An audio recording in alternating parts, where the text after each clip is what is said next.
Hello everyone, I am Sayed Mohammad Shafad Hussain and today I'll walk you through my analysis of the Legal Aid Agency cyber attack, connecting to our Module 2 concepts in ID governance, data governance, compliance, cybersecurity, and digital privacy. So, let's go to our first slide, presentation objectives.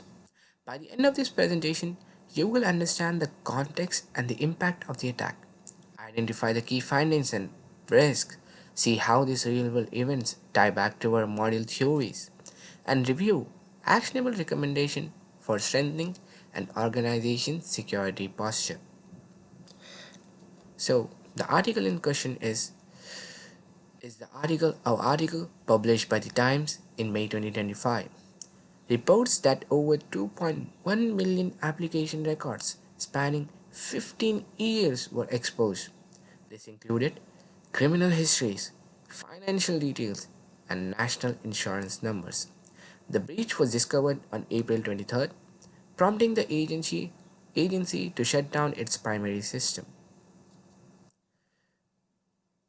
First, the attack was enabled by the outdated infrastructure. Second, the exposed data creates a high fraud and extortion risk for vulnerable users.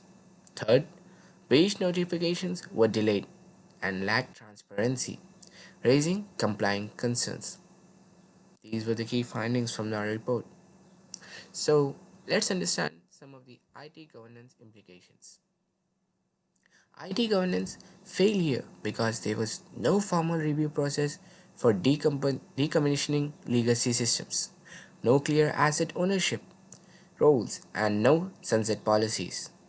Best practices like ISO IEC 38500 mandate regular risk assessments and leadership oversight. These were the IT governance implication. Now let's see the data governance implication. On the data side, everything was treated the same. There was no classification, no encryption, or audit trails for highly sensitive records. A mature data governance framework would segment and protect criminal record files separately. Let's understand the regulatory compliance issues. Under GDPR Articles 33 and 34, the agency had 72 hours to notify authorities and data subjects, but delayed public disclosure. That lapse risk fines of up to 20 million euros or 4% of a turnover. A clear incident response plan and staff training would ensure timely reporting. Let's understand the cybersecurity measures.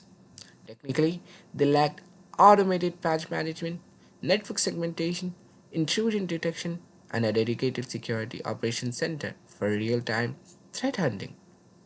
Introducing these layers would reduce both vulnerability and attack scope. What could be the digital privacy consideration? They held decades old personal data without anonymizing it or purging it, violating the privacy by design principle of data minimization. Implementing pseudonymization and strict retention schedules would limit future risk. What are my recommendations for this? To wrap up, I recommend establishing an IT governance committee with clear roles. And the second one, rolling out robust data governance policies for classification and audits. Third one, describing and testing a formal incident response plan. And the last but not the least, embedding privacy by design across all systems. These are my recommendations. And to conclude, the breach highlights the data governance, security, and privacy intersection. Proactive frameworks can mitigate risk and build trust. Thank you for your attention. The full report and video link are provided here. I'm happy to take any question.